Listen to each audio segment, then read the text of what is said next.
Hey everyone, welcome to another FasTrax webinar. Today we're going to be going over some of the new changes that we'll be seeing with the coming release. So I'm just going to dive right in here. Get my POS and my director open. Looks like I've already got my director open.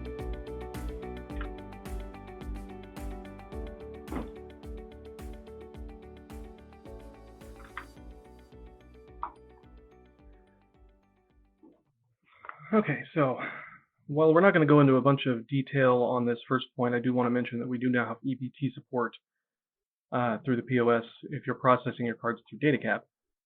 So that will allow those of you who accept EBT to do so a little more easily and conveniently for you. The next thing that I am going to actually show you a little bit of is the Juul specific portion of what we've added. Juul, as you may know, has started imposing some kind of rules and regulations on the sale of their own products, such as you have to scan a license for age verification, you have to have a limit per sale of pods, some limit per sale of devices, limit per month of devices, that kind of thing. Those are actually available in the POS hard-coded now, so this is optional, of course, so if you want to do without this, you can, but I need to go turn on my option to do that.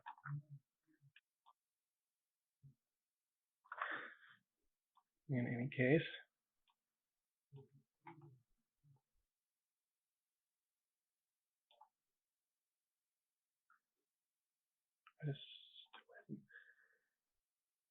well, let's skip on past the Juul stuff right now. Let's head right on to what we're doing with our age verification options.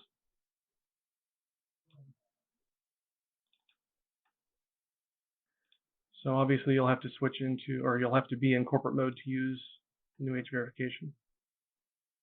I'll switch into that real quick.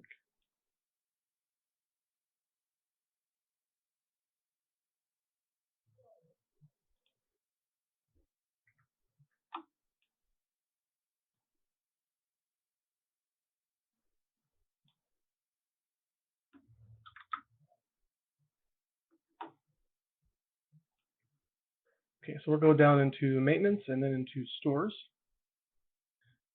And you'll see that I've got a few new fields down here for age requirements. Here you can set alcohol, tobacco, e-cig, lottery, and other age verification requirements on a store-by-store basis. So if you have a bunch of stores in one state where the age is 19, like Alabama where we are down here, and stores in another state where the age is 18 for tobacco, you can set that up on a store-by-store basis. And the way that that interacts with the POS flags, we'll go over to our POS flags tab now, is you'll see we've got this new drop down here where age required is manual, and this is what things are going to look like when you get the update. It's going to default to age required manual, and it's going to keep your old age. So this, there won't be anything you have to change if you don't need to use this feature. So we have this drop down here, and I can choose that this is tobacco, which of course gets rid of the base age there. So once I save that, it'll actually send down to whatever store that I send. Whatever store I send the POS flag down to will get the tobacco age for that store rather than getting a static age. So 21, 19, 18, whatever it happens to be.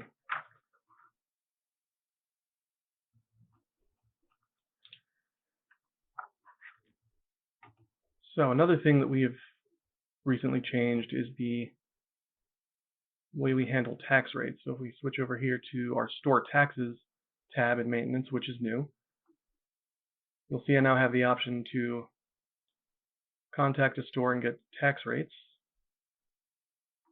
And this lists all the active tax rates for the store.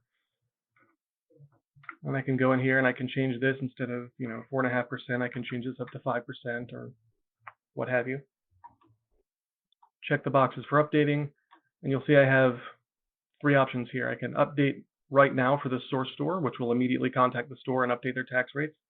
They will have to restart POS for that to take effect, of course.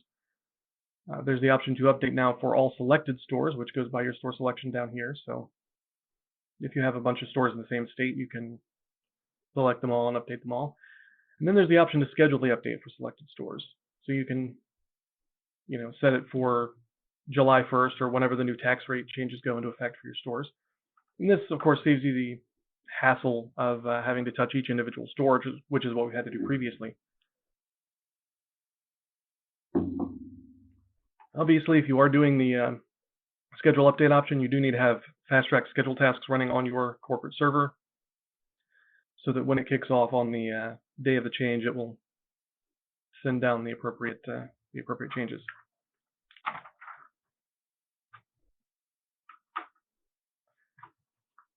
Okay, those are a couple of the bigger things. We're going to go into a few smaller changes at this point. So let's start by going to talk about cycle counts a little bit.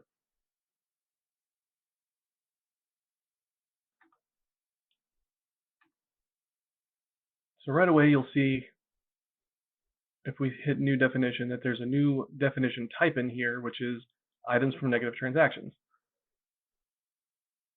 So here you just give it a number of history days, say 14 for 2 weeks.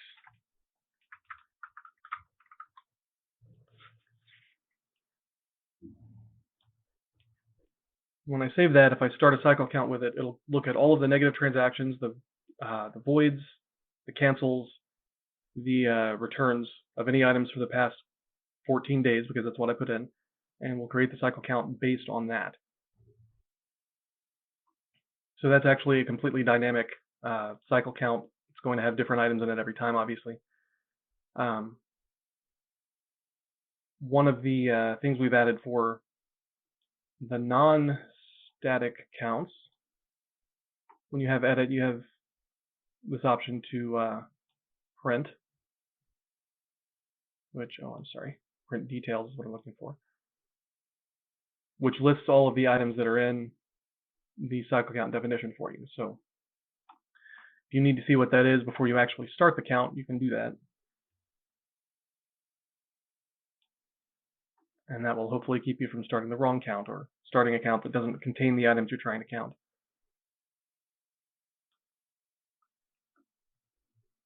Next up, we have, and again, this is a thing that doesn't require a whole lot of demonstration, but with our use average cost setting, if that is activated, the cycle counts will now report costs and variances based on the average cost rather than using the last cost, which is what they did previously. Additionally, if we go over here and sure I have a, yeah, there we go. You'll note that with our report types in cycle count, those have changed a bit. We have a detail report sorted by variance, and also a roll-up and hybrid report, each sorted by variance. So let me just show you guys that real quick. You can see the variance quantity goes to -7, 1, and then 1. And do the roll-up report the same way.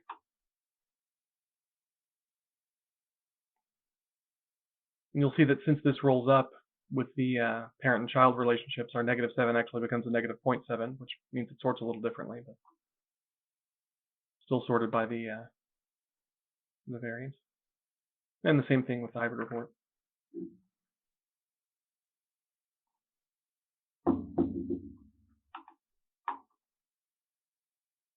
Okay.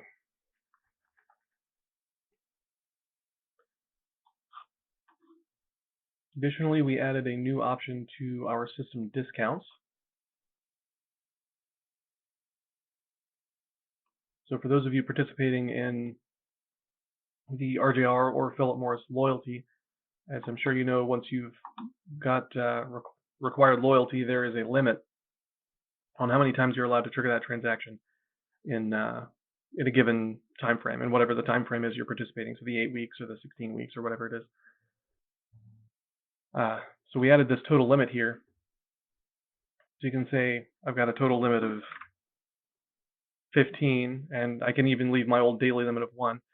So with that setting on, if a given customer comes in, they'll be able to get the discount the first 15 times, but on discount number 6, or on transaction number 16 rather, they won't get any discount because they've reached their limit.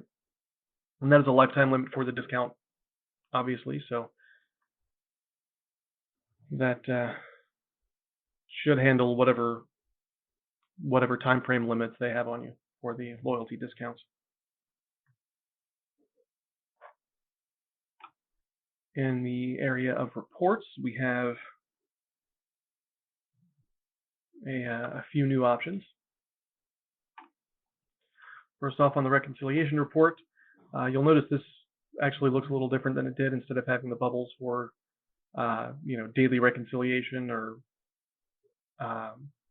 shift recon or batch daily or what have you, we now have this drop down, which has all those same options in it, of course. It also has this new report for shifts not on any daily reconciliation, which I apparently don't have any. There we go. So going back to January, you can see I've been pretty negligent on doing my reconciliations. And this shows us all the ones that people have missed, or anytime people have forgotten to do reconciliations, that kind of thing. Just gives you one more tool to make sure your recons are being done properly.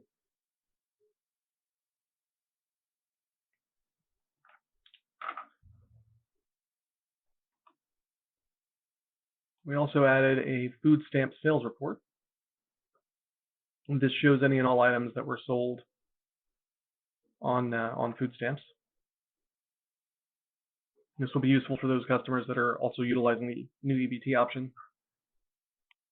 So you can see who all of your customers has utilized, or rather, how many times and how much it's been used.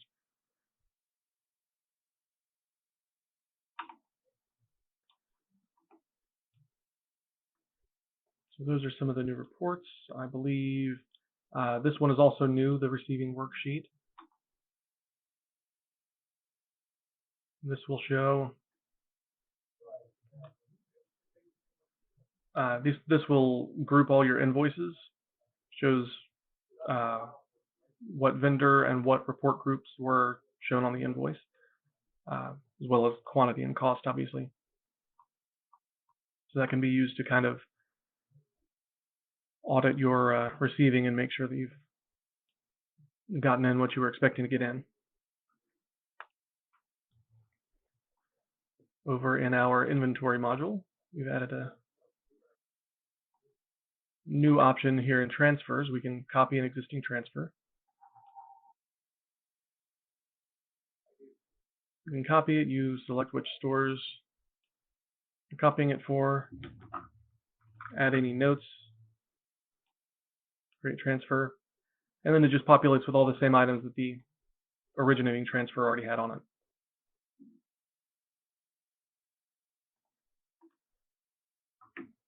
Likewise, if you go over to adjustments, you'll see the same exact thing. Copy adjustment, pick store, hit create, and now you have a copy of the original adjustment.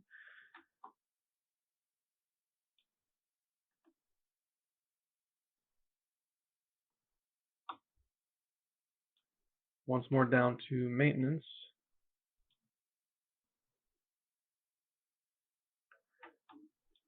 We have our option to have sales restrictions, for, not allowing sale of alcohol on Sundays or what have you.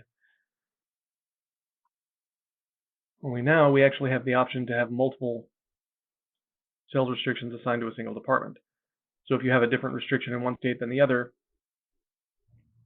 you can set those up individually and put them both on the applicable department without having to alter the sales restriction individually at the stores, which was what we were left to do previously.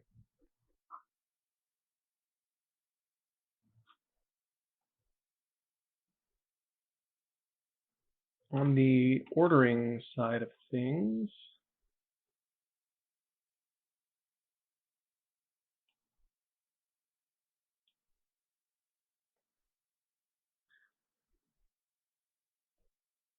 We can come in. All the order generation logic is the same as it has been. There's nothing really new or changed there. On the order itself,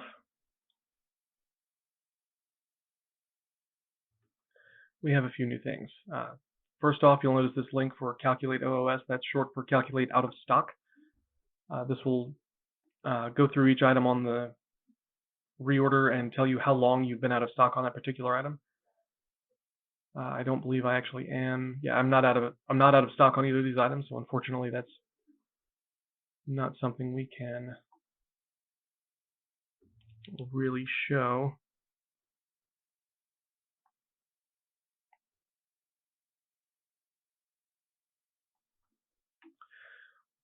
But that allows you to see anything that's been out of stock, how long it's been out of stock, so you can get some idea of, maybe I need to order back a little more than what we actually previously had, more than what we sold, because we were out of stock for half the week or what have you.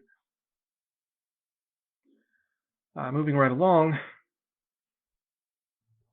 we have on the on-hand column itself, if you are out of stock on something, that will actually highlight itself in red to kind of draw your attention to it so that you know, hey, I might need to calculate out of stock for that. Might need to reevaluate how much I'm ordering, how much I'm keeping on hand, that kind of thing. We also, by popular request, added the department number, there it is, to the reorder worksheet. This will actually start off all the way over to the right. For most of you, I moved it over to the left because you can drag and drop and move things around. But with that, you can actually support or sort by department the same way you can sort by vendor part or anything else on the screen. Just gives you a way to look at your reorders in a little bit more organized of a fashion.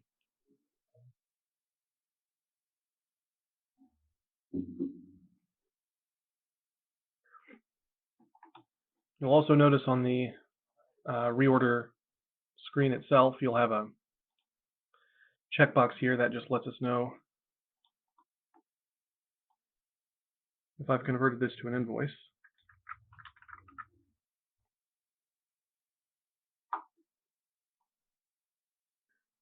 Then that box checks and shows us that it's been done. So this gives you an idea if you have any orders that haven't been converted and still need to be, or if there's anything you're still waiting on.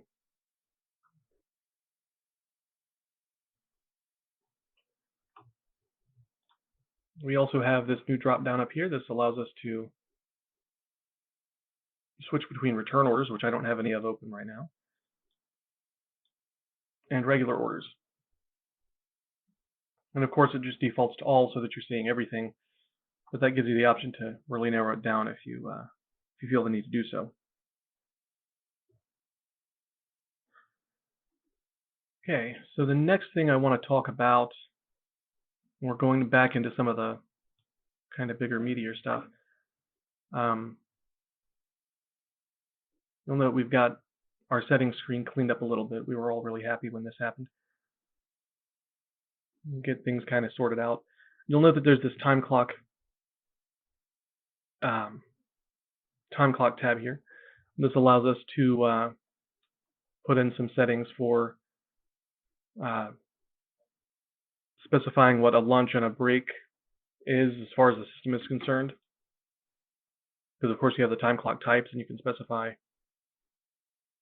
lunch, and if you have a forced lunch length, then if I clock out and I select the type of lunch for my clock out, then it forces me to stay clocked out for at least 30 minutes. If I try to clock back in at 25 minutes or 20 minutes, then it just tells me no. Which I can actually show you how that works out. As you can see, I'm clocked in right now. I'll just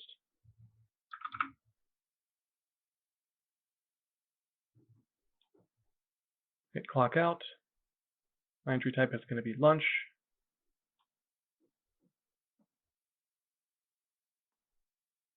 It can't print a time clock chip because I don't have a printer attached right now.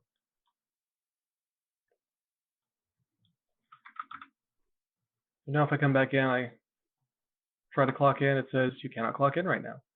It even tells me when I have to wait to clock in till, or what time I can clock back in, I should say.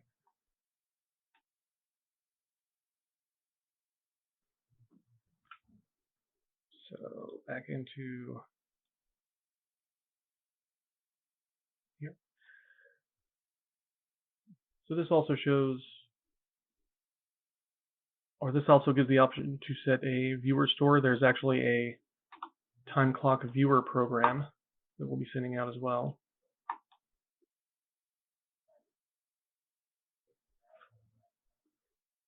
Let me see if I have that handy. I may not.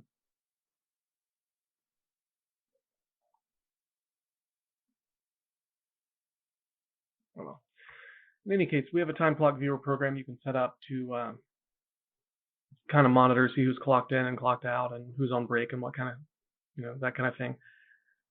And so you can run that on your back office, or if you're running at corporate, you can also have it run there. And speaking of your time clock at corporate, if you go up to your dashboard, you'll see that there's actually a time card tab now that's also related to this whole time clock thing. This is a place where you can clock in and clock out through Director. This shows you your recent time clock entries, of course. Allows you to print it or what have you. So that allows you to actually keep track of your corporate employees' time if you're so inclined.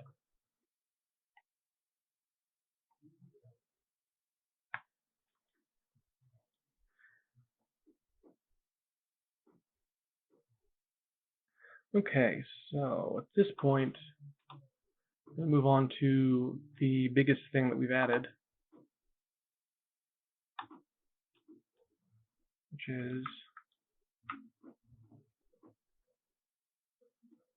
our new returns options.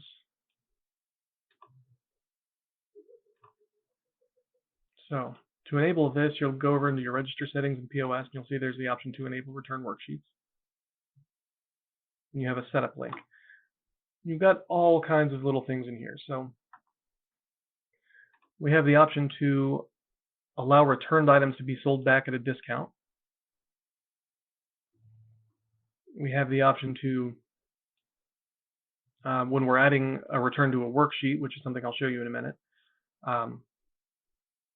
we have the option to keep adding identical items to the same line rather than having a different line item for each instance of an item.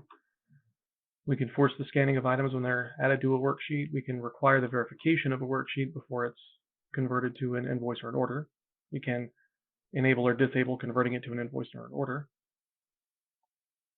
Along with allowing discounting, we also have the level-based discounting system. So we can have something with, just an open box, and maybe that only gets 10% off. Yeah, 10% off. And maybe you have something that's actually scratched, and you give that 20% off.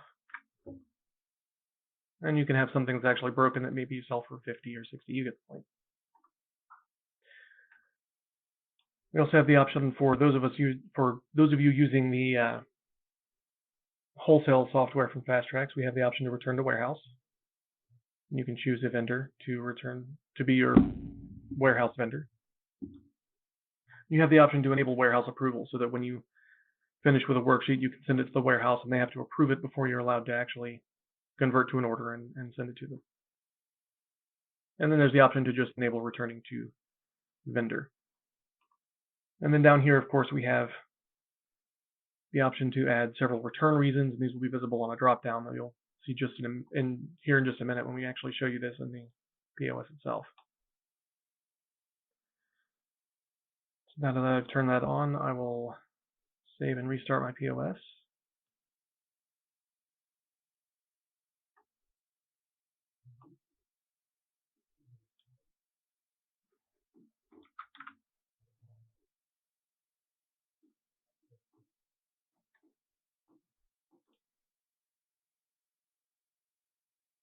And I logged in as a different cashier this time, which is why I'm actually still clocked in, or why it's showing me as clocked in. And I had to do that because my POS won't let me clock in without, or won't let me use the POS without being clocked in.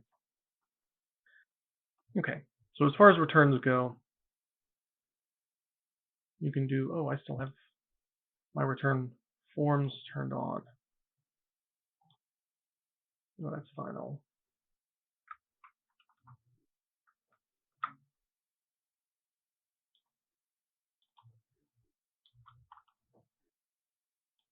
There we go. This is all actually part of the return forms module. This is the new returns worksheet stuff. So with the returns worksheets, the returns are actually going to work the same way they always have. You can scan the item, scan the receipt, manually enter item or receipt. I'll just manually enter the item for right now.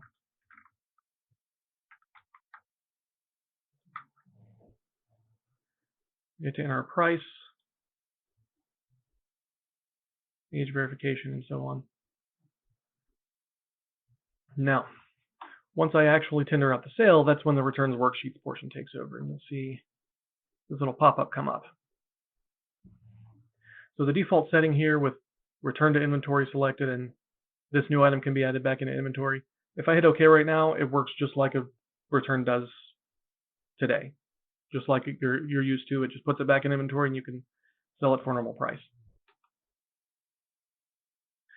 If you check this other option, then you can put in item conditions, and these are obviously the conditions that we put in the settings screen, and then any notes about it you want to put in.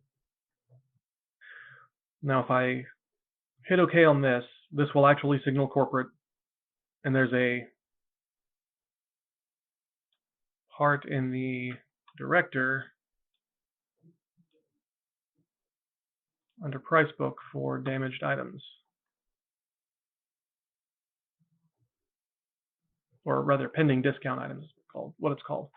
You'll see here's the item I just returned. It has the condition, current price and cost, and the discount price for the way that we have it, for the discount price for that condition.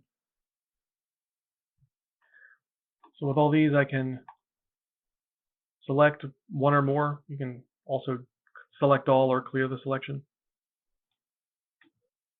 And you can either delete it and tell your stores, hey, just return that to the warehouse or what have you.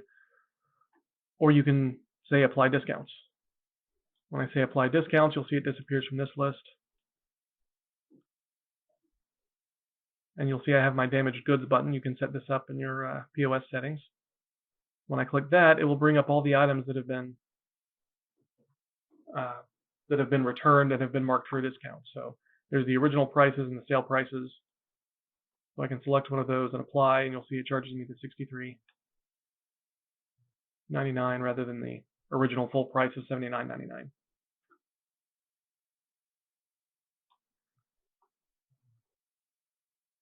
Also on returns, I'm going to go turn off that return form thing real quick.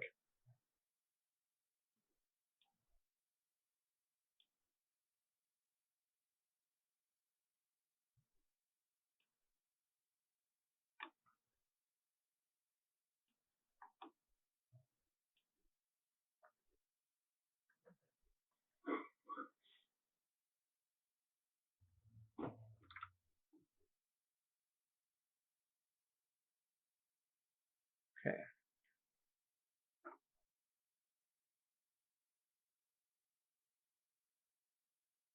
Let's take a look at our other options on returns.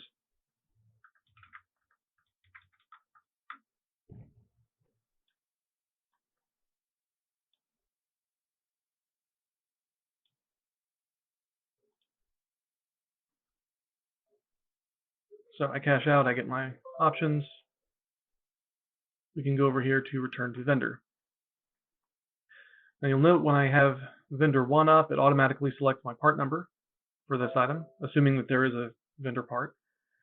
And you'll also see that this is checked as partial. The reason for that is because this vendor part contains more than one of this UPC. So If your vendor part contains like 7 or 8 or 10 of your UPC, then it'll automatically check as partial. Otherwise, this will not be checked. You can also tell them whether it's a sellable item or not. And there's a drop down here that allows you to pick your return reasons, which are what we set on the settings screen earlier.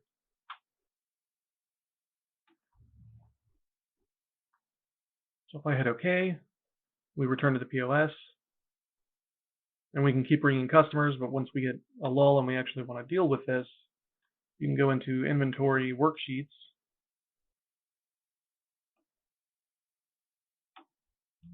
and you'll see that there's an open worksheet from 6/13.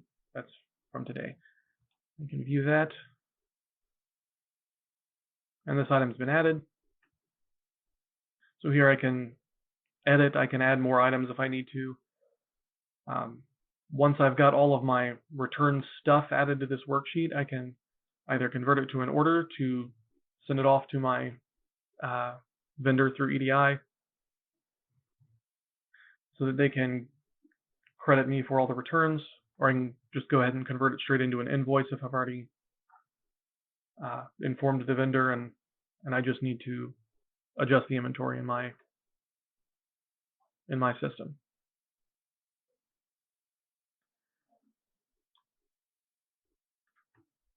So that's what happens if you do the return to vendor. And the return to warehouse is actually very similar. We'll go through that real quick, all the same.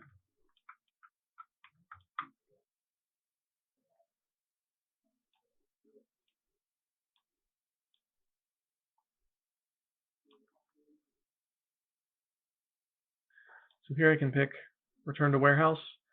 This will actually alert you immediately if you don't have a vendor part number for the warehouse.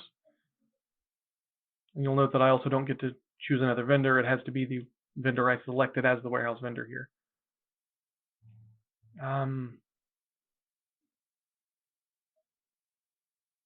At the moment, I can't remember what my vendor part for this vendor is for this item, so let me look that up real quick. Other director window.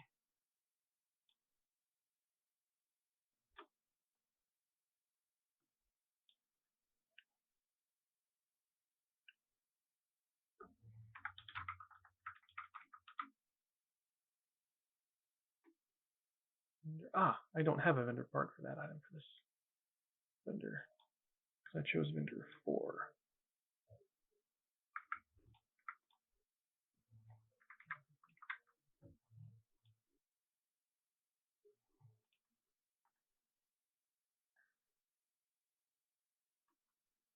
Right, so let's try that again with actually having a vendor part.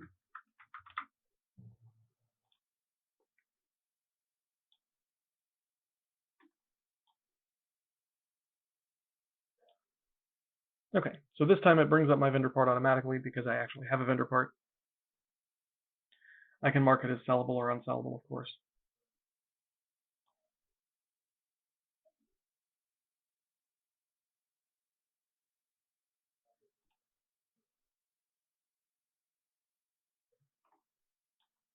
So now you'll see I have a vendor 4, and this one is actually a status of unsent rather than open.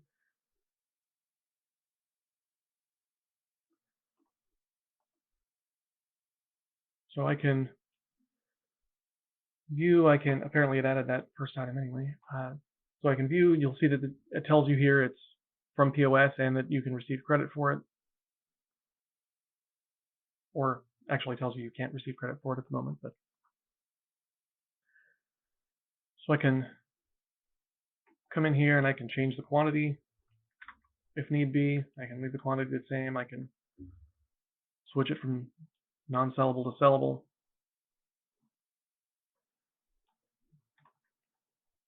And then I can hit send. And when I hit send, this will actually send up to the warehouse. It will be approved of or disapproved of there. I'm not actually going to go into the warehouse side of it in this webinar, but maybe at another time. So once you've sent it, they approve it, they send it back. Once they send it back, it comes back as in the status of open, at which point you can come in and edit, and you have to go through each item and you can verify it if that's enabled from the settings we looked at earlier. And once you've got it all verified, you can click the Verify Worksheet button, at which point you then open up the option to convert to invoice and convert to order, which you'll note are grayed out at the moment, because the unsent worksheet is not meant to be converted. And as always, we have the little print buttons that will give us reports for this stuff.